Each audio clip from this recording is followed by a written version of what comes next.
Hello, my divinities. Welcome, welcome. So, today we are going to be tapping into today's collective. And while I prepare and cleanse our little space here, I want to remind you guys how grateful I am for your support, how I really wouldn't be able to do this without you, and how much it means to me every time that I see comments with the explanation or sharing how the readings are resonating with you, or even the ones with the emojis.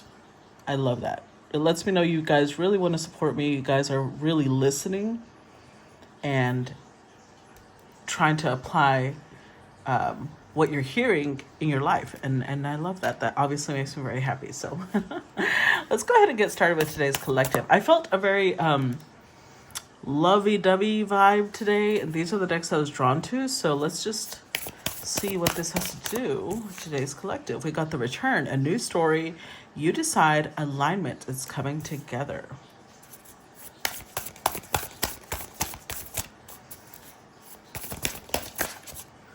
Then we've got codes of the seeds. The blueprint is within you. Take the next step. And we're going to finish it off with whispers of Mother Earth. Creativity, ideas, inspiration, artist, writer, and channel. Wow. Okay. Wow. I love this energy already.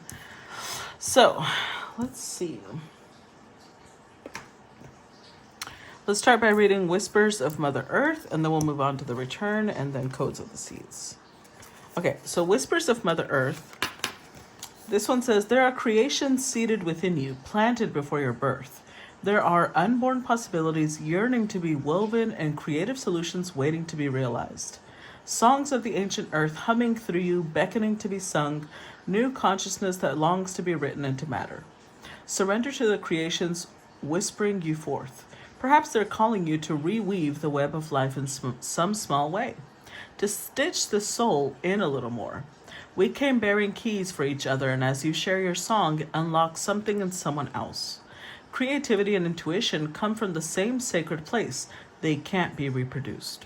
They occur when we find ourselves flowing with the rest of life.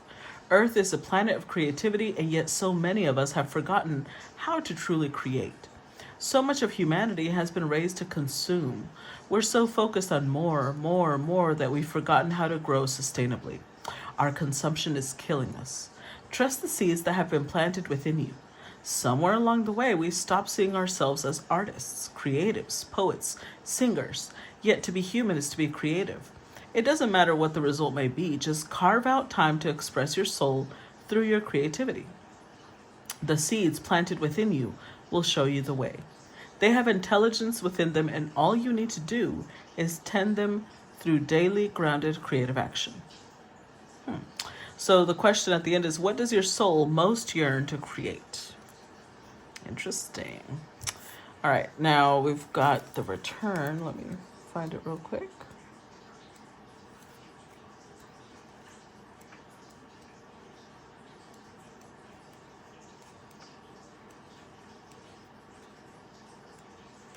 Okay. So this one says, you've waited patiently for this moment. You've likely been working on the inner for some time, and now the outer is beginning to come into alignment. As changing beings, we're in a never-ending growth cycle. This doesn't mean that we're constantly in bloom. No, this means that we're constantly changing. This card is like the bloom, however. It's more powerful than that. It heralds the coming and going of a whole new way of being. An entirely new story has been written. This card heralds a great shift in your life. This often takes time, sometimes even lifetimes. Acknowledge how far you've come and how much you've grown. You are a part of creating change, not only in your own life, but in the world. Take a moment to take it in. You're just one of many, but your being here matters. A petal in the rose of a new humanity, part of the forever unfolding. Things are aligning for you and around you. They are convening and coming together. You're in the right place at the right time. Your outer world matches your inner world. This card is delivering a message of harmony, coming together in the embodiment of holding a clear vision for many years. You've been doing the groundwork to get this moment right here, perhaps for months, years, or even lifetimes. Use this moment. You get to decide what happens next. And at the end it says, I acknowledge how far I've come and how much I've grown. I decide what happens next. Okay. And last but not least, let's look codes of the seeds.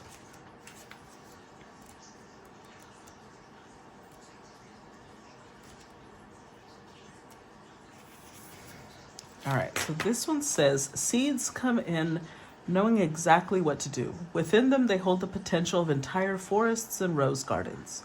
Seeds have within them an intelligent timing that's connected with the intelligence of the cosmos.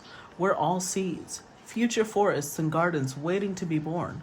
We each hold the codes of a new humanity within us. Change is our natural state. Seeds must be buried in the darkness before they can bloom into the light. Seeds can't even begin to bloom without embracing the fertile void of the winter soil. They can't flower without outgrowing the constraints of the bud. They can't bear fruit without releasing their beauty to the earth and letting go of the very thing about them that captivated others. This card delivers the message that within you, you have all you need to create what you're destined to create, to move through everything that life delivers and to navigate your way through any terrain. The blueprint has always been seated within. Trust that you have within you the codes for the most glorious rose garden waiting to bud and bloom. Trust those codes.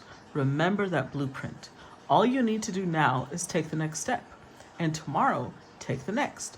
If you continue taking baby steps each day, on a day not too far from today, you'll look back and discover the most breathtaking garden of roses all around you. And then fruit will follow. Today, just take the next step. You know what to do. The blueprint is encoded within you. Questions are, what's your soul calling you to do? What's one baby step you can take? Wow, okay. So I got the vibe of this energy, and I thought it was going to be like more of a lover's energy, but I'm happy to be wrong. Because we need more stories that aren't about, romance. Because it's more about, I'm not saying that romance doesn't help us develop personally, but, it helps to change the pace. So let's see. What does this have to do with today's collective? How does this connect to today's collective?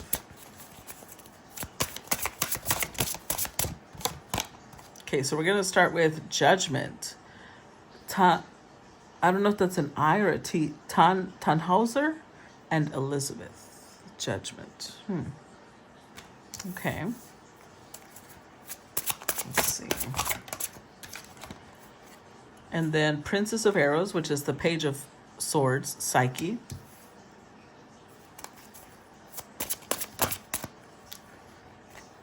The Six of Cups and the Six of Staves.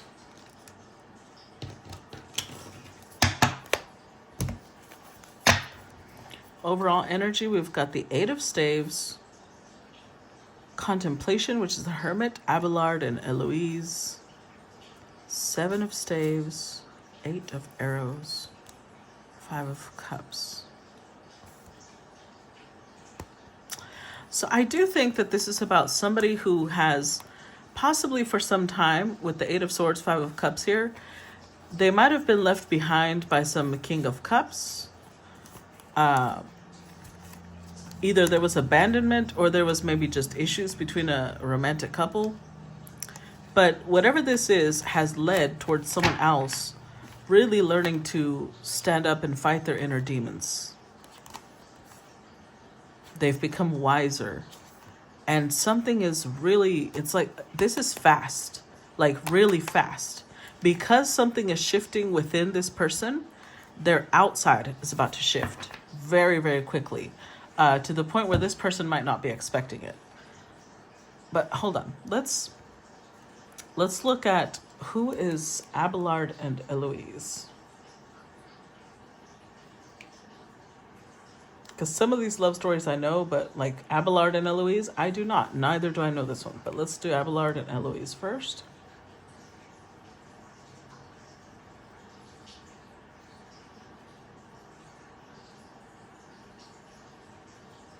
Oh, okay. It's a story of a medieval love affair between a teacher and his student that ended in tragedy. Ow. Okay. In 1115, Abelard, a theologian, met Eloise, a gifted young scholar. Abelard seduced Eloise, offering to tutor her in exchange for living with her uncle Fulbert. The affair resulted in pregnancy, and Abelard secretly married Eloise. Fulbert castrated Abelard. Wow. After discovering the affair, Abelard became a monk and Eloise became a nun. The letters of Abelard and Eloise are a series of passionate and intellectual letters written in Latin. The letters provide a glimpse into the couple's relationship in the societal context of 12th century Europe, and they are considered a primary source for studying medieval love, gender roles, and monastic life. Whew. Okay, that is intense. I'm not sure if this is okay. So now that we know that, I'm not sure if this fighting off is maybe somebody trying to not fall for somebody because they think it would lead to tragedy. Maybe the way circumstances are set up means it's a bad idea for these two people to get romantically involved. Let's see. Let's look at, because judgment is about something coming back to life, right? But this one has Tannhauser and Elizabeth. Who's that? Let's see. Tannhauser.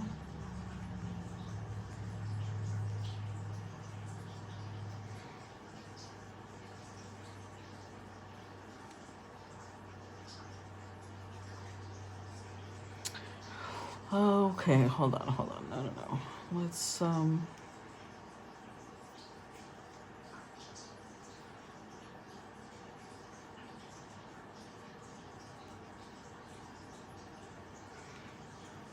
Okay, so it's an opera. It's the story around a knight poet Tannhauser who is torn between the passionate sensual love of the goddess Venus and the pure spiritual love of Elizabeth, a noblewoman. After spending time in the Venusberg, Tannhauser seeks redemption through a pilgrimage to Rome, but ultimately finds salvation only through Elizabeth's selfless love and sacrifice, which leads to his death. Oh God, impossible ascension to heaven. Holy shit. So, key points of the plot. Tannhauser is seduced by Venus, the goddess of love, lives a life of sensual pleasure in her underground realm, the Venusberg. He eventually grows weary of Venus's embrace and returns to the human world, arriving at the Wartburg Castle, where he is welcomed. Oh my God. Okay, well, it is what it is. He is welcomed by Landgrave Hermann and his niece, Elizabeth, who secretly loves him. So it's the niece of somebody he knew. Okay. The Landgrave hosts a singing contest where the knights must sing about love, and the winner receiving Elizabeth's hand in marriage. When Tannhauser sings about the intoxicating nature of earthly love, his song is seen as too sensual and shocking by the other knights, but Elizabeth defends him. Feeling guilty and desperate for redemption, Tannhauser embarks on a pilgrimage to Rome to seek forgiveness from the Pope. Despite his repentance, the Pope refuses to grant him absolution, symbolizing the severity of his sin.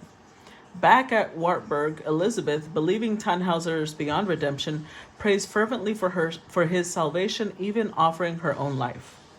A dying Tannhauser returns, still seeking forgiveness, and upon seeing Elizabeth's lifeless body, realizes the depth of her love and is finally granted redemption. Oh my God, no. Oh no. Oh no. We're not. No. Okay, so let's say that this is the old you, because this definitely feels like, again, somebody coming back. Remember, Tannhauser chose the goddess of love, but it wasn't a very, love full of depth. It was more like sexual, sensual love. And so then I really feel like this is somebody coming back, but I know Psyche was, wasn't she the companion of Eros?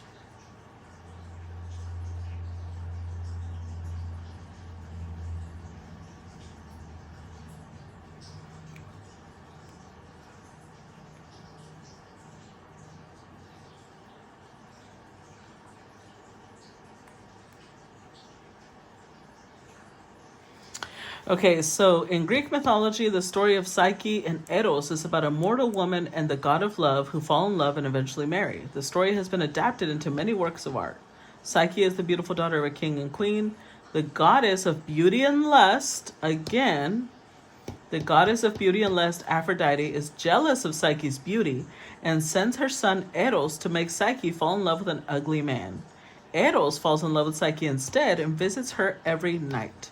Psyche's sister convinces her to find out who her lover is. Psyche accidentally drops oil on Eros' face while lighting a lamp, waking him up and causing him to flee. Psyche is forced to perform impossible tasks by Aphrodite, including traveling to the underworld. Psyche eventually marries Eros. Zeus grants Psyche immortality and makes her the goddess of the soul. So, these stories have familiarity, right? There's a familiar theme here. This one, Tannhauser was connected to the goddess of love, Venus, which was the the Roman version of the goddess of love, whereas Psyche was connected to Aphrodite story, also the goddess of love, but the Greek version. So I don't know if this is like an actual struggle against a specific deity, because both Tannhauser and Eros had a tie to the goddess of love, right? They were being pulled by something else. This one was because he was, sleeping with her, and this one because Aphrodite was Eros's mother, and she was jealous of Psyche's beauty. So I don't know. There's somebody coming back after they've already gone, and for some of you it'll be their family that they couldn't break away from. And for others of you, it'll be a specific lover that they couldn't break away from. Let's see. Tell me about judgment. Clarify judgment. I really feel like whatever you've been breaking past, this was most likely a story that would have ended in tragedy if you had continued, or it did end in tragedy. And that's why justice. Clarify the judgment. The world. King of Swords. Queen of Cups. This isn't even a match. Queen of Cups, King of Swords. The person coming back can be very intelligent. They can be very calculating.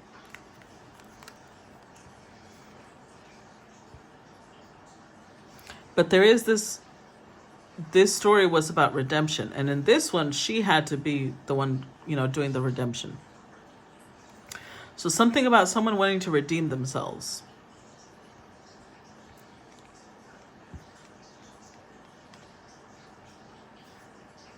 Especially with justice here. But I don't know. With the World card, I don't think this cycle can be revisited. I think that there's a little bit of the energy here of what's done is done. Like, with this terrible story, she literally gave up her life for someone. In this one, there was still a transformation because she was no longer immortal. She became a goddess, but she had to go through a lot of trials to accomplish that goal.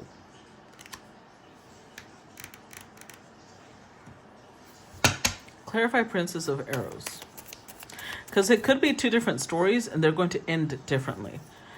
So if it's the masculine coming back, it still requires a lot of sacrifice from the feminine. And if it's the feminine trying to earn the masculine's love, she's going to have to go through her own trials and tribulations before she can win him back. Clarify Psyche, because they're both similar, but there's still differences.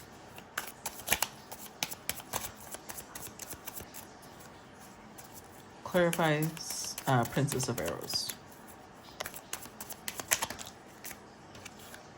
Four of Cups, Knight of Pentacles. Clarify Princess of Arrows.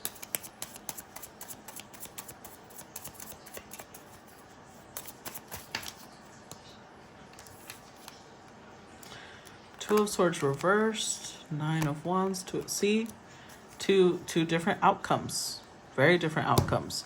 This one over here feels very done. Whereas, you know, even if someone's trying to make it right, the world is like, that door's closed. This one over here, though, has not only the Lovers with the Seven of Pentacles, it's got somebody feeling like this is a missed opportunity and being more consistent, being a lot more like they're changing their life. If the feminine was indecisive before, that's not a thing. Now she knows what she wants. She's very sure of it. And there's a lot of, this is reversed. This takes me to Aries moon energy. So there's a lot of boldness, a lot of action being taken.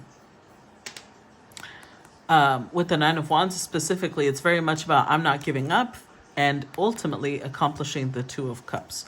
So I feel like we're reading two different storylines. If it's the masculine coming back, I don't think it's going to work unless the feminine is in a very self-sacrificial energy.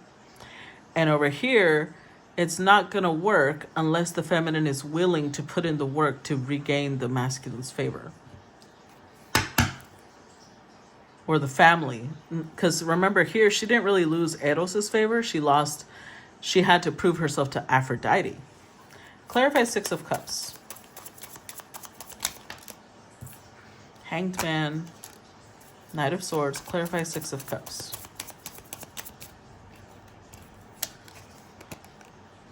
Eight of Cups. The Tower. Queen of Swords. Three of Cups. So this is, we saw a King of Swords, right? So for some of you who are dealing with the King of Swords, you were most likely not expecting them to come back. Intellectually, this is a good match. But with the Three of Cups, this is more like a friend. This is not, I don't think this is meant to be a romantic connection. Even if, like in the story, she's in love with him, right? But he may look at her like she's his savior and she cares about him, but it never says that he really cares about her. All the work he did was for him to feel better. He wanted to be redeemed. He didn't want to go to hell. He didn't want to be cast as a sinner. But it doesn't really say that he worked hard to gain her love. She was just willing to give it. Over here, though, Eros did fall in love with Psyche. So I feel like this is connected to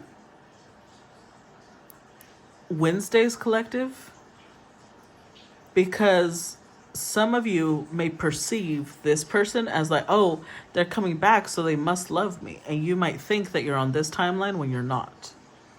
It's how clear you are, whether this is something you can move past or not. And if you're on this timeline, then it's different, right?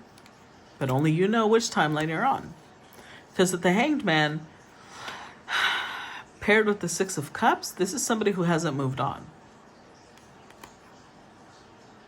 Now, for what reason will vary. Again, depending on which of these stories timeline you're on. Because at the Knight of Swords, there is somebody who is willing to swallow the words that they said. They're willing to change. They're willing, and it's going to be shocking. That's what's going to be shocking. That there's so much change in this person. Clarify Six of Staves. Seven of Swords. Clarify Six of Staves.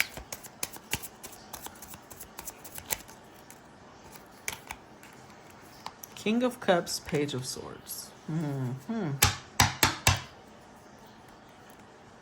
The Ace of Swords. Six of Cups. The Lovers again.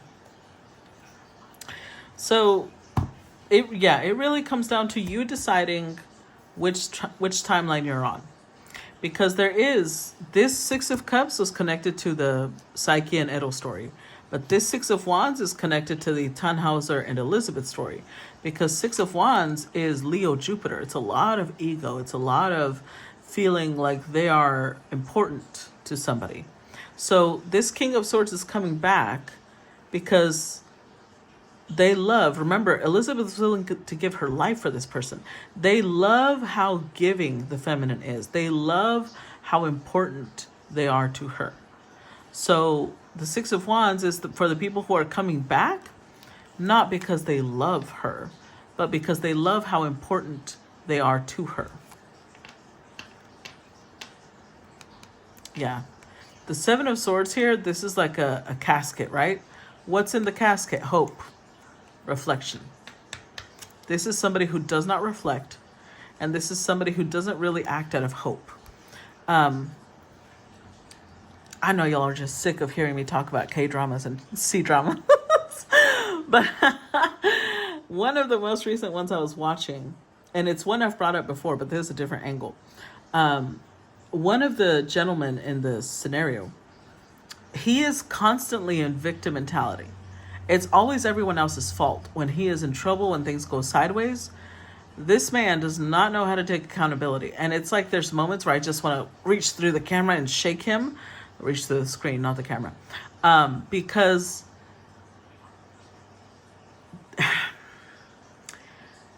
he sabotages himself over and over because it's like, oh, I have no power. I can't do this. I can't do that.